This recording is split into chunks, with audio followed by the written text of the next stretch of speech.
नमस्कार, मैं हूं सत्यपाल और आप देख रहे हैं CWB हिंदी न्यूज। शक संवत 1947 विक्रम संवत 2082 आज चैत्र मास के कृष्ण पक्ष की पंचमी तिथि और दिन रविवार है। तदनुसार अंग्रेजी तारीख 8 मार्च सन 2026। पंचमी तिथि आज रात 9:11 तक रहेगी। उसके बाद षष्ठी तिथि प्रारंभ हो जाएगी। आज 8 मार्च को दुनिया भर में अंतर्राष्ट्रीय महिला दिवस के रूप में मनाया जाता है। यह दिन महिलाओं की उपलब्धियों के सम्मान और लैंगिक समानता की मांग के लिए समर्पित है।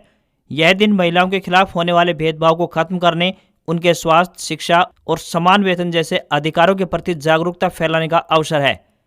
सबसे पहले आज की सुर्खियां। तेल कंपनियों ने बुकिंग नियमों में किया बड़ा बदलाव। अब इतने दिन बाद मिलेगा दूसरा गैस सिलेंडर। हरियाणा में 1 अप्रैल से बदलेगा एडमिशन नियम, नई गाइडलाइन हुई जारी।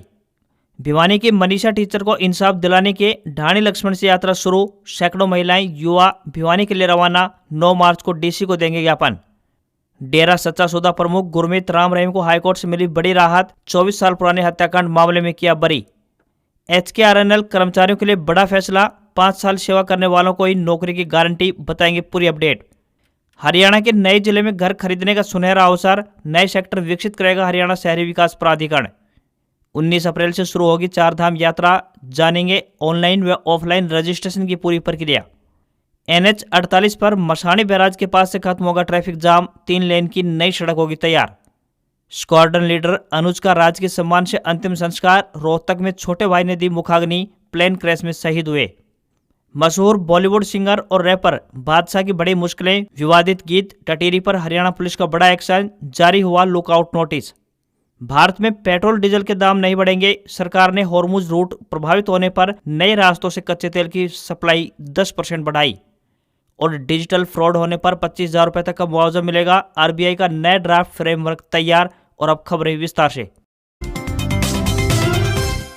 होली पर्व के बाद हरियाणा में मौसम का मिजाज बड़ी तेजी से बदलना शुरू हो गया है। दिन और रात का तापमान लगातार बढ़ रहा है, जिससे सुबह और शाम के समय होने वाली गुलाबी ठंड खत्म होने लगी है। समय से पहले तापमान में लगातार बढ़ोतरी ने किसानों की चिंता बढ़ा दी है। मौसम विभाग ने पूर्वानुमान जताया है कि आगामी सप्ताह में गर्मी के तेवर और कड़े हो सकते हैं, जहाँ पर अधिकतम तापमान 35 डिग्री सेल्सियस तक पहुँचने की संभावना जताई गई है। केवल दिन ही नहीं बल्कि रातें भी अब गर्म होने लगी है। मौसम विभाग ने आगामी सप्ताह के मध्य में मौसम में बड़ा बदलाव होने की संभावना जताई है। इस दौरान आसमान में बादलों की आवाजाही के साथ साथ हल्की बूंदाबांदी होने की भी संभावनाएं बन सकती हैं, जिससे तापमान में आंशिक तौर पर गिरावट आएगी। तापमान में हुई इस बढ़ोतरी के कारण अधिकांश घरों में अब पंखों का इस्तेमाल होना शुरू हो चुका है। बदलते मौसम का सीधा असर बाजार और जनजीवन पर दिखाई देने लगा है। बाजारों में अब गर्म कपड़ों की जगह सूती और हल्के कपड़ों ने ले ली है, तो वहीं खान पान में भी बदलाव देखने को मिला है। लोगों ने अब गर्म तासीर वाली चीजों की जगह ठंडे पेय पदार्थों, आइसक्रीम, जूस और मौसमी फलों को तरजीह देना शुरू कर दिया है। दुकानों पर अब ठंडी चीजों की मांग बढ़ने लगी है। हरियाणा सरकार की तरफ से स्कूल जाने वाले छोटे बच्चों के लिए एक बड़ा फैसला लिया गया है। प्रदेश में अब 6 साल से कम उम्र के बच्चों को पहली कक्षा में एडमिशन नहीं दिया जाएगा। 1 अप्रैल से शुरू हो रहे नए शैक्षणिक सेशन में नया नियम लागू रहेगा। हरियाणा निःशुल्क एवं अनिवार्य बाल शिक्षा के अधिकार अधिनियम 2011 के नियम 10 के तहत एडमिशन की 6 महीने की विस्तारित अवधि यानी कि अक्टूबर तक कोई भी बच्चा जैसे ही 6 साल की आयु पूर्ण करेगा वह उसी दिन से पहली क्लास में दाखिले का पात्र होगा। नई राष्ट्रीय शिक्षा नीति 2020 के तहत यह कंपलसरी है कि पहली कक्षा में दाखिले के लिए बच्चा 6 साल का होना चाहिए। वर्तमान शैक्षणिक सत्र में जहां 5.5 साल की उम्र पूरी कर चुके बच्चों को पहली कक्षा में दाखिला दिया गया था, उससे पहले 5 साल की आयु पूरी कर चुके बच्चों को एडमिशन दिए जा रहे थे, पर अब ऐसा नहीं होगा। नए शैक्षणिक वर्ष में न्यूनतम आयु सीमा 6 वर्ष रहेगी। होली पर्व के ठीक बाद आमजन को महंगाई का जोरदार झटका लगा है। केंद्र सरकार ने घरेलू LPG रसोई गैस सिलेंडर की कीमतों में बढ़ोतरी कर दी है। देश भर में सिर्फ 14.2 किलोग्राम भार वर्ग वाला सिलेंडर ही नहीं बल्कि साथ ही 19 किलोग्राम भार वर्ग वाले कमर्शियल गैस सिलेंडर की कीमत में भी बढ़ोतरी कर दी गई है। दोनों श्रेणी के गैस सिलेंडर की कीमत में बढ़ोतरी 7 मार्च यानी बीते दिन से लागू हो चुकी है। घरेलू रसोई गैस सिलेंडर की कीमत में 60 रुपए की बढ़ोतरी हुई है। सूत्रों के मुताबिक इस बढ़ोतरी के बाद रसोई गैस सिलेंडर की राष्ट्रीय राजधानी दिल्ली में नई कीमत 853 रुपए से बढ़कर 913 रुपए पहुंच गई है। इसी तरह 19 किलोग्राम भार वर्ग वाले कॉमर्शियल गैस सिलेंडर की कीमत में भी इसी तारीख से 115 रुपए की बढ़ोतरी कर दी गई है। इसका सीधा असर होटल, रेस्टोरेंट और छोटे व्यावसायिक प्रतिष्ठानों पर पड़ेगा। दिल्ली में अब इसकी नई कीमत 1768 रुपए 50 पैसे से बढ़कर 1883 रुपए पहुंच गई है। तेल कंपनियों ने रसोई गैस की बुकिंग पीरियड को 21 से 25 दिन लागू कर दिया है, यानी आप अगली बुकिंग डिलीवरी के 21 से 25 दिन बाद ही कर पाएंगे। हरियाणा के नए जिले हांसी में घर खरीदने की योजना बना रहे लोगों के लिए बड़ी खुशखबरी सामने आई है। यहाँ हरियाणा शहरी विकास प्राधिकरण यानी HSVP द्वारा शहर और 3 गांव में नए 8 सेक्टर विकसित करने की योजना बनाई गई है। इसके लिए लगभग 1495 एकड़ भूमि का अधिग्रहण किया जाएगा। भूमि अधिग्रहण की प्रक्रिया के पहले चरण में ई भूमि पोर्टल पर आवेदन शुरू हो चुके हैं और यह प्रक्रिया 30 अप्रैल तक चलेगी। नारनौल क्षेत्र की बात करें तो यहाँ 248 एकड़ भूमि पर सेक्टर 2, 4 और 6 काटे जाएंगे। नारनौल में अभी तक एक भी सेक्टर नहीं है। शेखपुरा, ढाणा, ढाणी, कुंदनपुर और हांसी की जमीन को पहले चरण में अधिग्रहित करने का काम किया जाएगा। जमीन सीधे किसानों और भूमि मालिकों की सहमति से खरीदी जाएगी। भूमि अधिग्रहण के बाद ही HSVP तय करेगा कि कितने नए सेक्टर विकसित किए जा सकते हैं। वहीं उकलाना में भी सेक्टर काटे जाने हैं। अग्रोहा में 222 एकड़ जमीन पर सेक्टर काटे जाएंगे। इसके लिए तीसरे चरण में ई भूमि पोर्टल पर 1 जुलाई से लेकर 31 अगस्त तक आवेदन लिए जाएंगे। इन सेक्टरों में चौड़ी सड़कें, पार्क, अत्याधुनिक ड्रेनेज सिस्टम और बेहतर कनेक्टिविटी सुनिश्चित की जाएगी। हांसी को हरियाणा का 23वां जिला बनाए जाने के बाद यहाँ प्रशासनिक और आवासीय जरूरतों के लिए नए सेक्टरों की रूपरेखा तैयार की गई है। नारनौल अब हांसी जिले का हिस्सा है। यहाँ भी नियोजित शहरीकरण के तहत नए सेक्टर विकसित किए जाएंगे।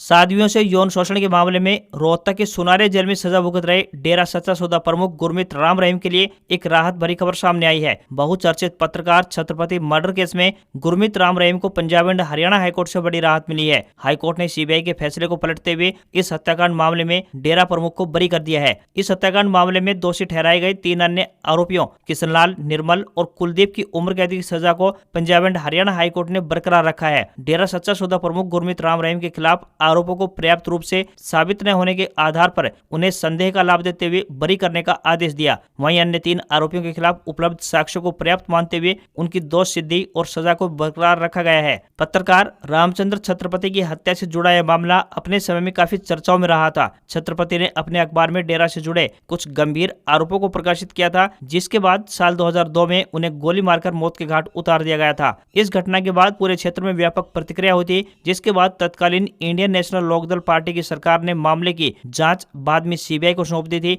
इस फैसले के बाद पत्रकार के बेटे अंशुल छत्रपति ने कहा कि वे इस आदेश से स्तब्ध हैं, लेकिन निराश नहीं। वहीं हार न मानते हुए अब सुप्रीम कोर्ट जाने का उन्होंने ऐलान कर दिया है। उन्होंने मीडिया से बातचीत में स्पष्ट किया कि वह हाईकोर्ट के फैसले को सुप्रीम कोर्ट में चुनौती देंगे। अंशुल छत्रपति ने कहा कि हमने 20 साल तक न्याय की लंबी लड़ाई लड़ी है। निचली अदालत ने सबूतों के आधार पर सजा सुनाई थी। अब हम जल्द ही सुप्रीम कोर्ट में अपील दायर करेंगे। वहीं दूसरी ओर डेरा सच्चा सौदा के प्रवक्ताओं और समर्थकों ने इस फैसले का जोरदार स्वागत किया है। डेरा प्रबंधन का कहना है कि उन्हें न्यायपालिका पर पूरा भरोसा था और यह फैसला सच्चाई की जीत है।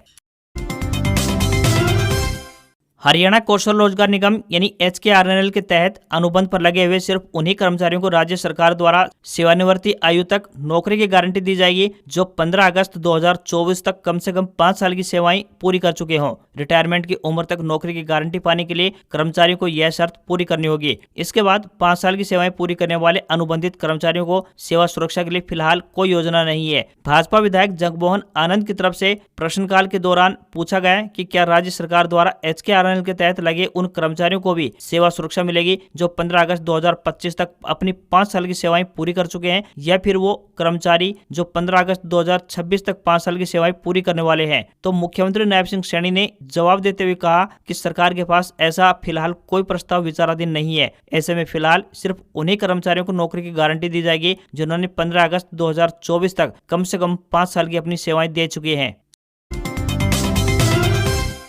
मनीषा को न्याय दिलाने की मांग को लेकर शनिवार को भिवानी जिले के गांव ढाणी लक्ष्मण गांव से न्याय यात्रा शुरू की गई। यह यात्रा गांव से भिवानी की ओर रवाना हुई, जिसमें सर्व समाज के सैकड़ों लोग शामिल हुए। यात्रा में महिलाओं, बुजुर्गों, युवाओं और बच्चों की भी बड़ी संख्या देखने को मिली। यात्रा की अध्यक्षता सर्व समाज न्याय संघर्ष समिति के कन्नी प्रधान सतबीर बुढ़ेड़ा ने की। यात्रा शुरू होने से पहले गाँव में लोगों ने मनीषा के परिवार को जल्द न्याय दिलाने और दोषियों के खिलाफ सख्त कार्रवाई की मांग उठाई। लोगों का कहना है कि मनीषा का परिवार पिछले करीब 8 महीने से न्याय के लिए संघर्ष कर रहा है, लेकिन अब तक उन्हें न्याय नहीं मिल पाया है। इसी को लेकर सर्व समाज के लोगों ने एकजुट होकर न्याय यात्रा निकालने का निर्णय लिया। समिति के सदस्यों ने बताया कि मामले की जांच सीबीआई को सौंपी गई थी, जिसके लिए 90 दिन की समय सीमा तय की गई थी। हालांकि यह अवधि करीब 1.5 महीने पहले ही पूरी हो चुकी है, लेकिन अब तक जांच पूरी होने या फिर दोषियों के खिलाफ किसी भी तरह की ठोस कार्रवाई की जानकारी सामने नहीं आई है। इसी को लेकर लोगों में रोष बना हुआ है। यह न्याय यात्रा ढाणी लक्ष्मण गांव से शुरू होकर आसपास के गांव से होते हुए भिवानी पहुंचेगी। 9 मार्च को भिवानी पहुंचकर दोपहर करीब 12 बजे डीसी कार्यालय में मुख्यमंत्री के नाम पर एक ज्ञापन सौंपा जाएगा। साथ ही यात्रा के दौरान वक्ताओं ने कहा कि मनीषा के परिवार को न्याय मिलने तक यह संघर्ष जारी रहेगा। उन्होंने कहा कि यह सिर्फ एक परिवार का नहीं बल्कि पूरे समाज की बेटी का मामला है, इसलिए समाज के लोग एकजुट होकर ये न्याय की मांग कर रहे हैं। भारतीय रिजर्व बैंक यानी आरबीआई ने डिजिटल ट्रांजैक्शन में होने वाले फ्रॉड से ग्राहकों को बचाने के लिए एक नया ड्राफ्ट फ्रेमवर्क जारी किया है। इसके तहत अगर किसी ग्राहक के साथ डिजिटल धोखाधड़ी होती है तो वह इसकी तुरंत रिपोर्ट करता है तो उसे 25,000 रुपए तक का मुआवजा मिल सकता है। नए नियमों का उद्देश्य बैंक शिकायतों के निपटारे में लगने वाले समय को कम करना और छोटे मूल्य के फ्रॉड के लिए एक बेहतर मुआवजा मैकेनिज्म तैयार करना है। आरबीआई ने इस ड्राफ्ट पर जनता और स्टेक होल्डर्स से 6 अप्रैल 2026 तक अपने सुझाव मांगे हैं। इसके बाद सरकार इसे लागू कर देगी। प्रस्तावित नियमों के अनुसार यदि 50,000 रुपए तक का डिजिटल फ्रॉड होता है और ग्राहक समय पर इसकी सूचना दे देता है तो उसे नुकसान का 85% या 25,000 जो भी कम हो वापस मिल सकता है। आरबीआई का मानना है कि इससे न केवल ग्राहकों का भरोसा बढ़ेगा बल्कि डिजिटल पेमेंट इकोसिस्टम और भी सुरक्षित होगा। यह मुआवजा मैकेनिज्म लागू होने की तारीख से 1 साल तक प्रभावी रहेगा, जिसके बाद इसके अनुभवों के आधार पर इसके आगे की समीक्षा की जाएगी। उदाहरण से समझ सकते हैं कि फ्रॉड होने पर आपको कितना पैसा वापस मिलेगा। पहली स्थिति यह है कि अगर 10,000 रुपए का आपका फ्रॉड हुआ है तो 85% के हिसाब से 8,500 रुपए वापस मिलेंगे, और दूसरी स्थिति यह बनती है कि अगर आपका 40,000 रुपए का फ्रॉड हुआ है तो ऐसी स्थिति में 85% के हिसाब से 34,000 रुपए बनते हैं, लेकिन लिमिट 25,000 रुपए तक है, यानी इस स्थिति में आपको सिर्फ 25,000 रुपए ही मिलेंगे।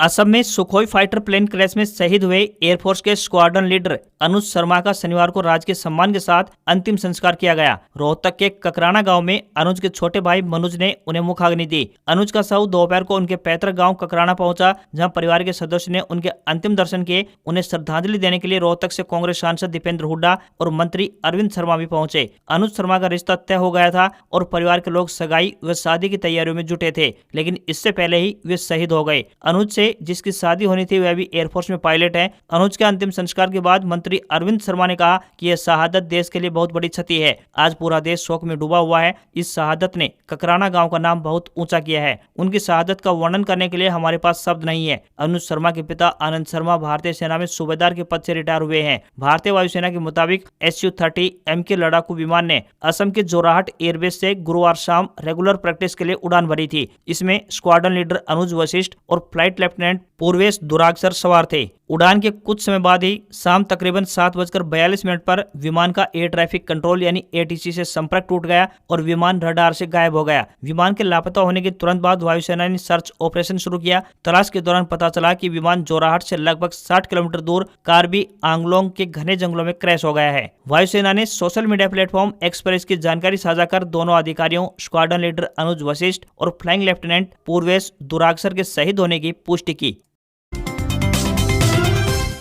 मशहूर बॉलीवुड सिंगर और रैपर बादशाह अपने नए हरियाणवी गाने टटेरी को लेकर कानूनी मुश्किलों में फंस गए हैं। बादशाह का नया गाना टटेरी रिलीज होते ही विवादों के केंद्र में आ गया। इस गाने पर मुख्य रूप से 3 बड़े आरोप लगे हैं। गाने की बोल को महिलाओं के प्रति अभद्र और गरिमा को ठेस पहुंचाने वाला माना गया है। हरियाणा राज्य महिला आयोग ने इसे अश्लील और ऑब्जेक्टिफाई करने वाला बताया है। वीडियो में नाबालिग छात्राओं को स्कूल यूनिफॉर्म में बस की छत पर नाचने और स्कूल बैग फेंकते हुए दिखाया गया है, जिस पर बाल अधिकार संरक्षण आयोग ने आपत्ति जताई है।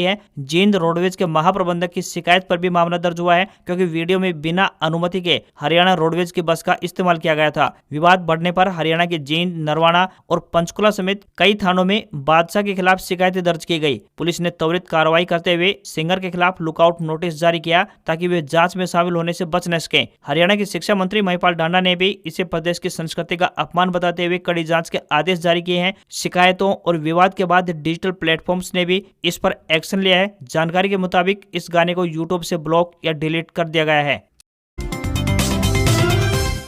राष्ट्रीय राजधानी दिल्ली से सटे गुरुग्राम शहर में मसाणी बैराज के ट्रैफिक जाम से कोई अछूता नहीं है। हालांकि यह ट्रैफिक संचालन को सुगम बनाने की दिशा में निरंतर नए प्रयास किए जा रहे हैं ताकि बिना जाम में फंसे कम समय में लोगों के लिए अपने गंतव्य स्थान पर पहुंचना आसान हो जाए। इसी कड़ी में गुरुग्राम शहर में आमजन को राहत पहुंचाने के उद्देश्य से एक नई सड़क के निर्माण को मंजूरी दी गई है। National highway authority of India यानी NHAI ने दिल्ली जयपुर हाईवे NH48 पर ट्रैफिक संचालन को सुगम बनाने के उद्देश्य से मसाणी बैराज पर दिल्ली से जयपुर की तरफ 3 लेन की तकरीबन 2 किलोमीटर लंबी एक नई सड़क का निर्माण करने की योजना बनाई है। मौजूदा समय में मसाणी बैराज के पास जयपुर से दिल्ली की तरफ आने के लिए 3 लेन का हाईवे बना हुआ है, लेकिन जयपुर की तरफ हाईवे 2 लेन का है। सोना से रेवाड़ी की ओर जाने वाला NH 919 भी इस हाईवे पर आकर मिलता है। ऐसे में जयपुर और रेवाड़ी की ओर जाने वाले वाहनों की संख्या अधिक होने के चलते मसाणी बैराज के पास अक्सर ट्रैफिक जाम की स्थिति बनी रहती है। NHAI ने ट्रैफिक जाम की इस जकड़न को दूर करने के लिए एक नई सड़क के निर्माण की योजना बनाई है।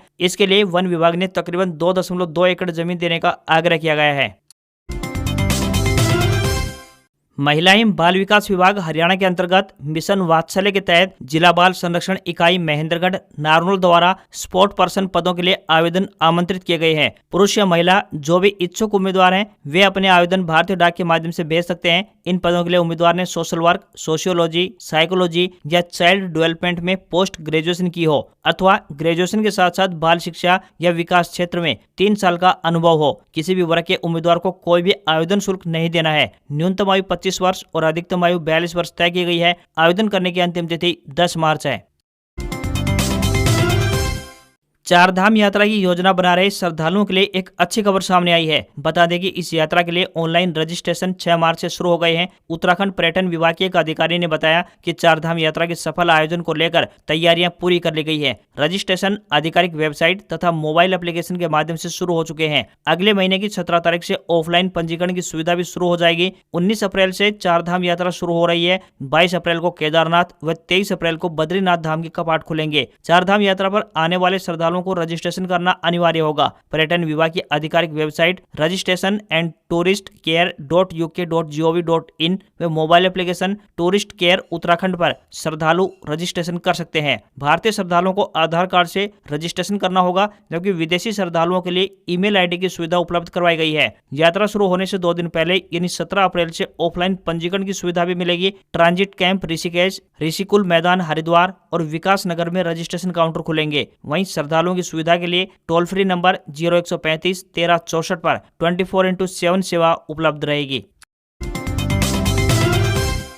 मिडिल ईस्ट में जारी तनाव के बीच देश में पेट्रोल डीजल की कीमत बढ़ने की चिंता खत्म हो गई है, क्योंकि हॉर्मुज रूट बंद होने के बाद सरकार ने कुल इंपोर्ट का 10% कच्चा तेल नए रूट से मंगाना शुरू कर दिया है। सरकार ने यह फैसला सप्लाई प्रभावित होने के कारण लिया। सूत्रों के अनुसार सरकार का कहना है कि अंतर्राष्ट्रीय बाजार में उतार चढ़ाव के बावजूद भारत के पास तेल का पर्याप्त भंडार है और स्थिति नियंत्रण में है। हालांकि हॉर्मुज रूट बंद होने की वजह से बीते 8 दिन में इंटरनेशनल मार्केट में कच्चे तेल के दाम 27% तक बढ़ गए हैं। सरकारी सूत्रों ने स्पष्ट शब्दों में कहा, पेट्रोल और डीजल के दाम नहीं बढ़ेंगे। आज हम देश को फिर से यह भरोसा दिलाते हैं कि कीमतों में कोई इजाफा नहीं होगा। ईरान ने स्ट्रेट ऑफ हॉर्मुज को ब्लॉक कर दिया है, जहां से दुनिया भर की 20% तेल सप्लाई होती है। वहीं भारत अपनी जरूरत का 50% कच्चा तेल और 54% LNG इसी रास्ते से मंगाता है। लेकिन वर्तमान हालात को देखते हुए भारत ने अपनी रणनीति बदल ली है और इस विवादित रास्ते पर निर्भरता कम कर दी है। बता दें कि भारत अपनी जरूरत का तकरीबन 85 से 90% कच्चा तेल 40+ देशों से मंगाता है। सरकार ने ये संकेत भी दिए कि हॉर्मुज रूट के पास जहाजों की आवाजाही जल्द ही शुरू हो सकती है। सरकार ने ये संकेत भी दिए कि हॉर्मुज रूट के पास जहाजों की आवाजाही जल्द ही शुरू हो सकती है। T20 वर्ल्ड कप 2026 के फाइनल से पहले न्यूजीलैंड के कप्तान मिचेल सेंटनर ने कहा कि अगर मौका मिला तो न्यूजीलैंड मेजबान टीम की उम्मीदों को तोड़ते हुए ट्रॉफी जीतने से पीछे नहीं हटेगा। शनिवार को सेंटनर के इस बयान पर भारतीय कप्तान सूर्य कुमार यादव ने जवाब दिया, कुछ नया लेकर आइए, हर कोई वही बात कर रहा है। अहमदाबाद के नरेंद्र मोदी स्टेडियम में आज यानी रविवार को होने वाले फाइनल से पहले सेंटनर ने यह भी माना कि घरेलू मैदान पर खेलने की वजह से भारत पर खिताब जीतने का दबाव अधिक रहेगा। उन्होंने कहा कि मुकाबले में भारत के टॉप ऑर्डर के विकेट विकेट अहम होंगे और सही समय पर शुरुआती विकेट निकालना मैच का रुख बदल सकता है। इस पर सूर्य कुमार यादव ने भी ये भी कहा कि उनके लिए स्ट्राइक रेट से ज्यादा टीम की जीत मायने रखती है। टीम परिस्थिति के हिसाब से खेलेगी और लक्ष्य चाहे जो भी हो उसे हासिल करने या डिफेंड करने की पूरी कोशिश करेगी। कप्तानी को लेकर सूर्या ने कहा कि देश और टीम को लीड करना उनके लिए बड़ी बात है। फाइनल में दबाव जरूर रहेगा लेकिन उतनी ही एक्साइटमेंट भी है क्योंकि ऐसा मौका बार बार नहीं मिलता। भारतीय क्रिकेट टीम आईसीसी टूर्नामेंट के इतिहास में रिकॉर्ड 15वीं बार फाइनल खेलने उतरेगी। साल 1983 में कपिल देव की कप्तानी में मिली पहली वर्ल्ड कप जीत से शुरू हुआ यह सफर भारत को अब तक 7 ट्रॉफियां दिला चुका है। T20 वर्ल्ड कप 7 फरवरी को 20 देशों के बीच शुरू हुआ। 5 मार्च तक 2 फाइनलिस्ट टीमें मिल गई, जिनके बीच आज यानी 8 मार्च को अहमदाबाद के नरेंद्र मोदी स्टेडियम में शाम 7 बजे से खिताबी मुकाबला खेला जाएगा। आज खबरों बस इतना ही। देखते रहिए आपका अपना हरियाणा का सबसे बेहतरीन news channel CWB Hindi news. नमस्कार। इसी आस्था के साथ आपका दिन शुभ रहे।